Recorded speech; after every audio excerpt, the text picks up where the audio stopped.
Hi, reflecting on my experience when I first started at the agency, which is West Florida Foster Care Agency, where we specialize in licensing families to be able to care for foster children.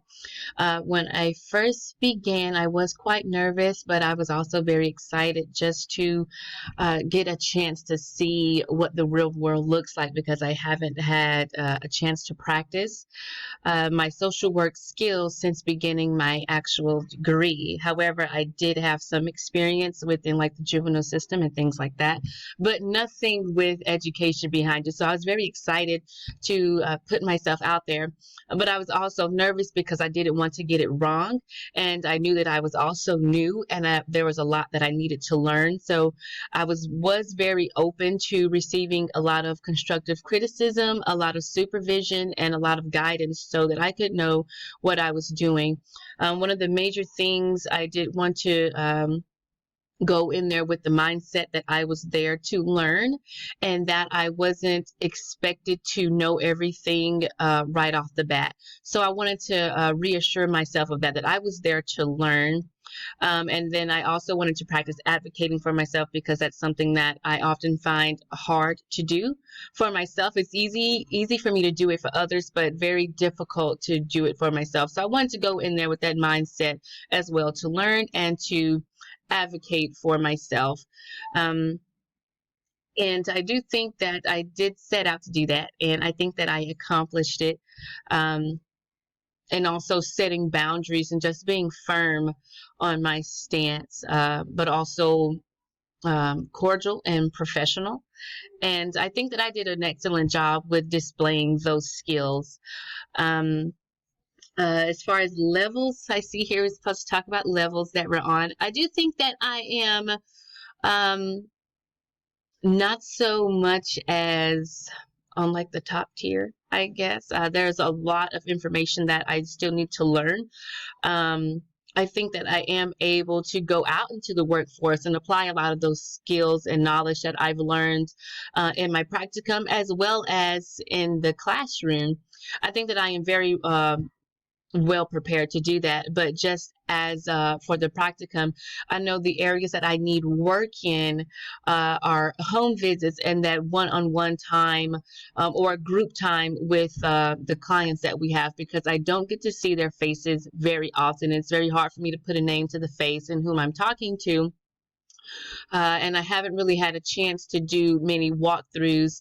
Although I am practicing on my last practicum, I am going to be licensing a family all on my own, seeing it through from beginning to end. So I am excited to do that and really see a process completely through. It's just that things have been very difficult with COVID and it's kind of hard to juggle everyone else's schedule around my own. So I haven't really had a chance to get a lot of that in there, especially with the holiday season just passing. The agency was in a hurry to get a lot of things done and a lot of families pushed out to be licensed, of course, to house children as fast as they can. So there wasn't really a lot of room for me to kind of jump in and receive that supervision that I needed during that specific time. Um, but other than that, I do think that I'm very knowledgeable and well capable to work within the realm of fostering that I have been. But I still know that there's still something that I need to learn. I don't think that I'm fully equipped to run anything within the agency by myself. Um, with that being said, uh, I have learned more than I think that I have. And I find this out when I'm having conversations with people who want to know more about the foster agency, and I am able to help them. I am grateful to have that type of knowledge of how DCF works, how fostering and adoptions and case management, therapists and child care centers, all of that kind of work together. So I am very grateful for that opportunity, and it really puts a lot of things in perspective for me. And I think that I will be able to take this knowledge from this foster agency and this practicum and apply it to the other fields that I will be applying myself to. However, I did get the chance to learn that this is a field or just a particular part of social work that I do not desire to work with. It's just not a good fit for me, but I am still grateful that I got a chance to learn, because social work is just a big connecting circle. So I'm sure that I will still be able to apply this knowledge to other career fields within social work as I progress in my career. Um, and here, there's the things that I felt that I did need to work on. I have it written down here: with self-advocacy, confidence, and learning the policies and programs that affect the population that we work with within the agency.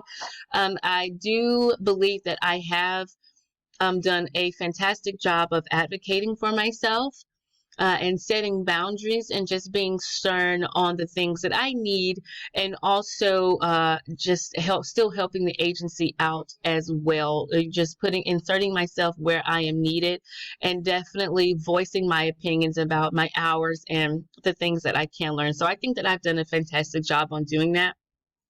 As far as confidence, um, I do think that I've developed more in my confidence. As I said, I haven't really had a chance to really get that hands-on experience due to the pandemic. But I do think that confidence is something that will have to be worked on throughout your career, and especially when you're changing career fields, because each agency is different, and each realm of social work is different. So I think that once, I get my feet wet and I really know what I'm doing throughout the parts of social work that I will be working on, I do think that that confidence will develop more and more over time. As far as, sorry about that momentary disruption, but as far as the policies and programs that are available to our clientele, I have had a chance to read through those things. I'm not well versed in them, but I do get the gist of how those programs and policies affect the population that we worked with, and also the ones that are available to the clients that we work with.